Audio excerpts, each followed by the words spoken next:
Жерге қатысы кедергілерге тап болған халық прокуратура органдарын жағалайтын жиелеген майшамен қаралған мәселеде біраз былықтың бет ашылған. Осы жылдың алғашқы 90-да 6 рет жүргізілген тексерудің нәтижесінде 177 заң бұзушылық анықталып, оның 170-і дер кезінде жойылған. Прокурорлық актілерінің қаралу нәтижесімен қазынаға 21,6 миллион теңге қаржы өндірілген.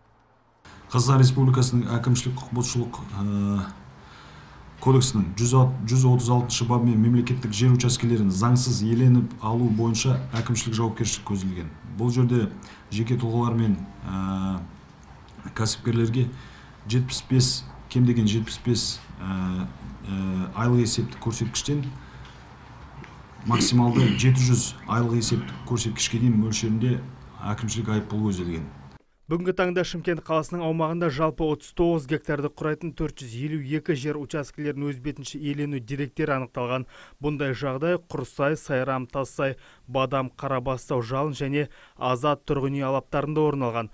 Олқылықтарды болдырмау мақсатында жерді пайдаланушылардың жауапкершілігін қарастыру жөнінде жұмыс тобы құрылған.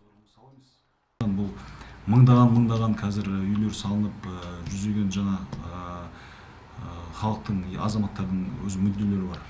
Әрқайсының жеке басын жаңағы осы жұмысшы топ қарап, қандай да бір проблемалық сол осы қазір бүгінгі брифингті пайдаланып, әдейі біздің осы облысымыздың қаланың тұрғындары білсін деп, қандай жұмыс атқарып және заңмен қандай жауапкершілік белгіленген, соны жеткізгіміз келіп тұр. Өйткені қалыптас қалған көзқарас, сосын жаңағы іс-қимылды тоқтату керек. Қорыта айтқанда, заңсыздыққа жол берілген жағдайда қылмыстық және әкімшілік жауапкершіліктің күтіп тұрғаны анық. Бақ өкілдерімен өткен брифингті пайдалана отырып, сала басшылары әр азамат мұны жете түсіну керек деп сөздерін түйіндеді. Нұржігіт Момбаев, Әділ Самалиев, Сұлтан Шекербеков, ТВК телеарнасы.